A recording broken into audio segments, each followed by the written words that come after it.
CEO's Love and Trap. Chapter 2 and 3. 2 seconds later, Gabriella emerged looking innocent. The corners of her lips twitched from stifling laughter. "What's the matter, sir?" she asked while raising an eyebrow.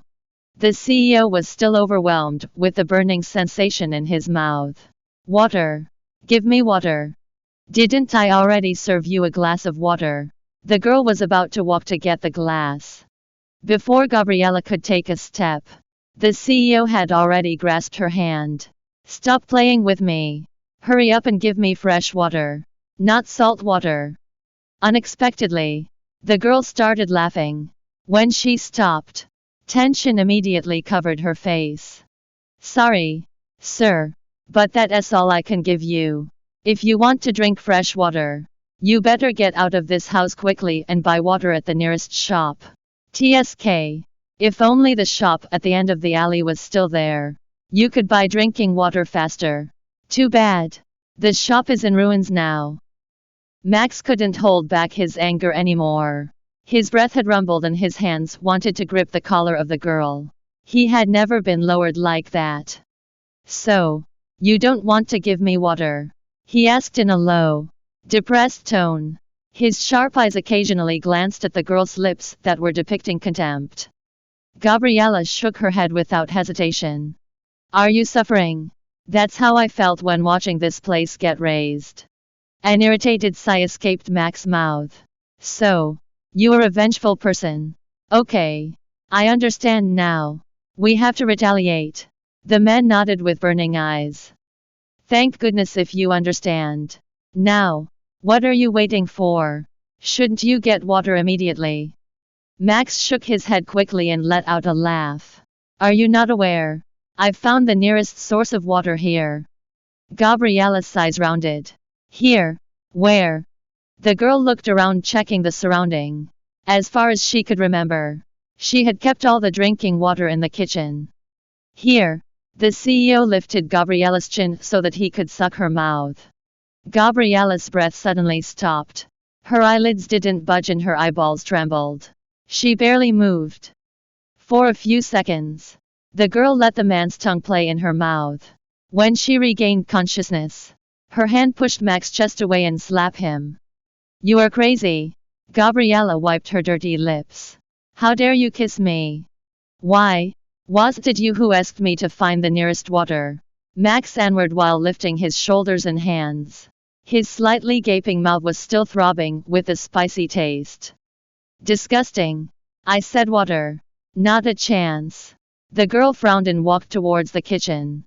After the door was opened by a key from her trouser pocket, Gabriella took a glass of water and drank. However, the burning sensation still remained on her tongue. "Now you can feel the suffer from your spicy coffee and salt water." The girl's eyes immediately moved following the source of the sound. "Why are you still here? Didn't I tell you to come out? Our business is not over, miss. Besides, you still haven't given me water." Max glanced at the glass in the girl's hand, then switched to the water gallon. Gabriella's eyes flickered in disbelief. "You still dare to ask those things? After what you did to me? Didn't I already pay for it?" The CEO said casually. An index finger points to his cheek. "I've paid with this.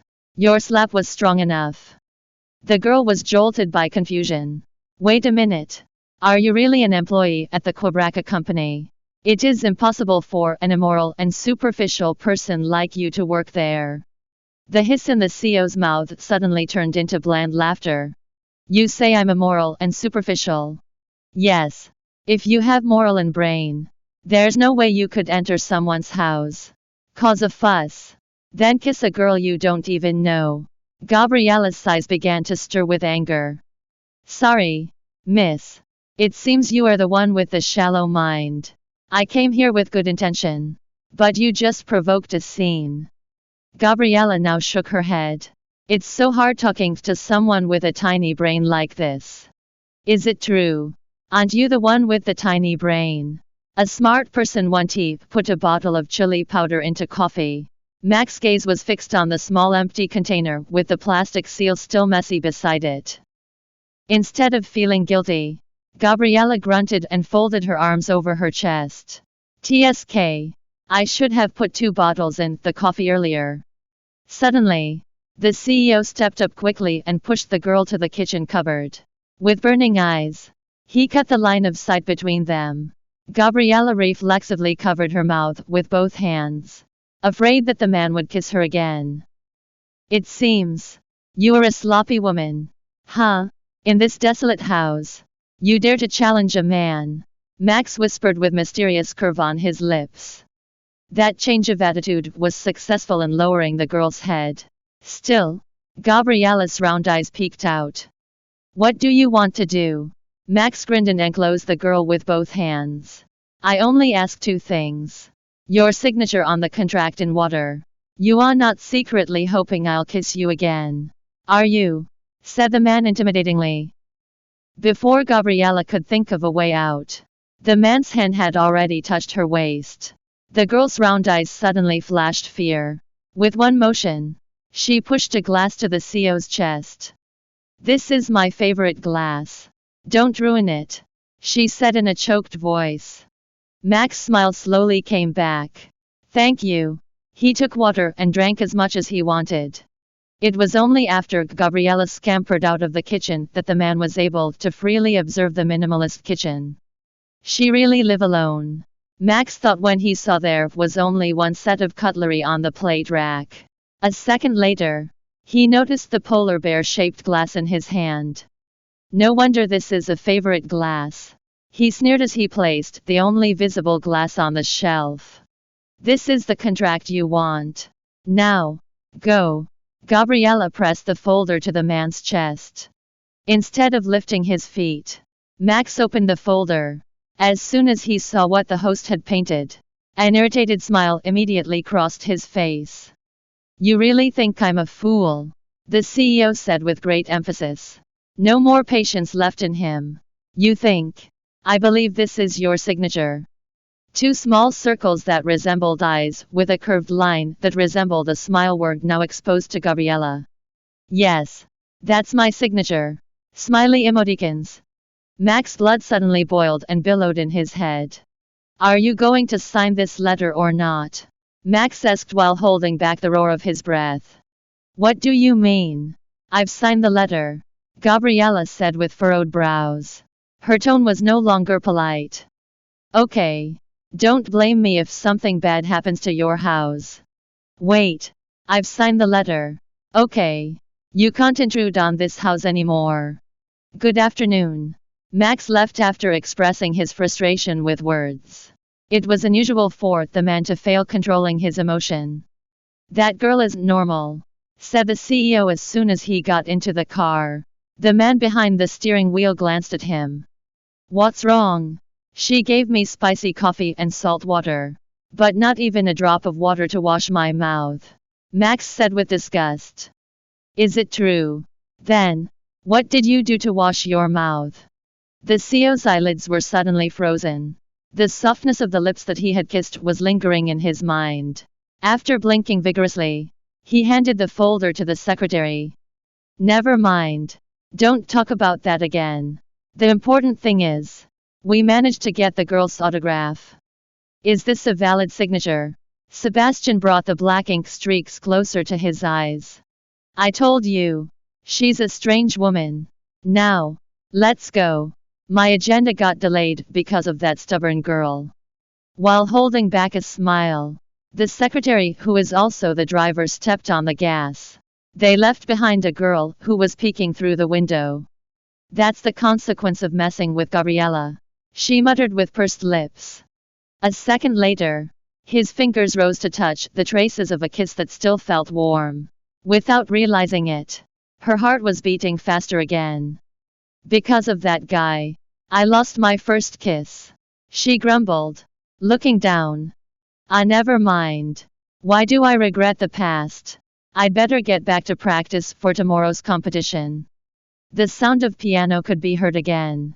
Gabriella's focus was solely on the paper, which was filled with rows of notes.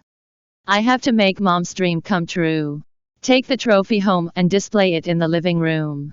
The next day, The girl came home with a cheerful face. Mom must be glad I got through in the first round, Gabriella mumbled along the way. With light steps, she entered the alley leading to her house. The ruins on the right and left no longer bothered her mind since her heart had been dominated by happiness. A few moments later, Gabriella's steps were stopped by surprise. The smile on her face immediately changed to a scream. No! The girl ran without paying attention to her dress being caught in the wind. Every time her steps were blocked by the cloth. She's slowing down. But she was not allowed to stop. Please, don't! Gabriella shouted as the excavator's arm smashed the roof of her house. Tears could no longer be contained. Stop it! Don't destroy my house! Heavy equipment kept breaking down the walls of her house. Half of the building was in ruins. No! The girl who had almost arrived at the yard of the house shouted. But unfortunately, 2 workers intercepted her steps. Don't go there, miss. It's dangerous. But that's my house. Sorry, miss. We were ordered to destroy all the houses in this area. Not my house. I didn't even agree to sell it. Then, what are you doing now? Sorry, miss. Those workers dragged her away. No. Let me go. Stop. Gabriella continued to struggle. But she was still forced away from the yellow monster that was merciless. Please. She sighed desperately. Unfortunately, the racket continued to work. The yellow monster didn't understand that every time it knocked down one wall, Gabriella's heart was scattered with it. My home. Gabriella's voice faded with despair. The girl did not have strength to stand up anymore. Sitting on the side of the road, she watched her house be razed. Gabriella could only cry and cry. Asterisk. Excuse me, sir. Sebastian stepped into Max's office. What's the matter, boss? Why are you so serious? The CEO asked while his gaze stuck to the documents on the table. I just got a report. The girl's house has been razed. The pen in Max's hand spontaneously stifled. After straightening his head, the man blinked firmly. What did you say? Gabriella's house has just been razed. Someone has sent the wrong order using email from our office. Max pressed his temple with one hand. Who is that? Who dares to send out that order? Sorry, sir. The order was sent via your email. The CEO stared intently at his secretary. My email? Yes, sir, Sebastian said, not daring to return his cousin's gaze. Max leaned back in the seat. After thoroughly reviewing the information, his bland laugh sounded desperate. It turns out that my guess was right. There is something wrong with the house. Then, what about that girl? Any news about her? Until now, there's no meaningful news. Gabriella continues to cry over the ruins of her house. The CEO's forefinger began tapping on the table. What would that strange girl do? Will she go on a rampage in front of the media? Or sue us? Sorry, sir. I have to handle other things. We have to quickly find the person who sent the bogus order. Excuse me.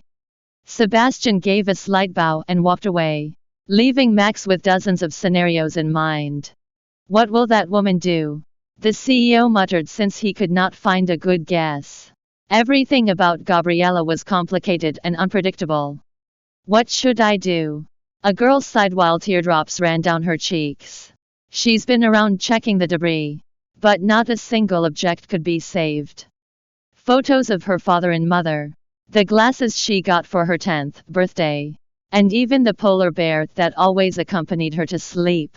Beautiful memories seemed to be destroyed with those items. What should I do, miss? Gabriella turned to the side. A pair of shabby shoes entered the frame of view.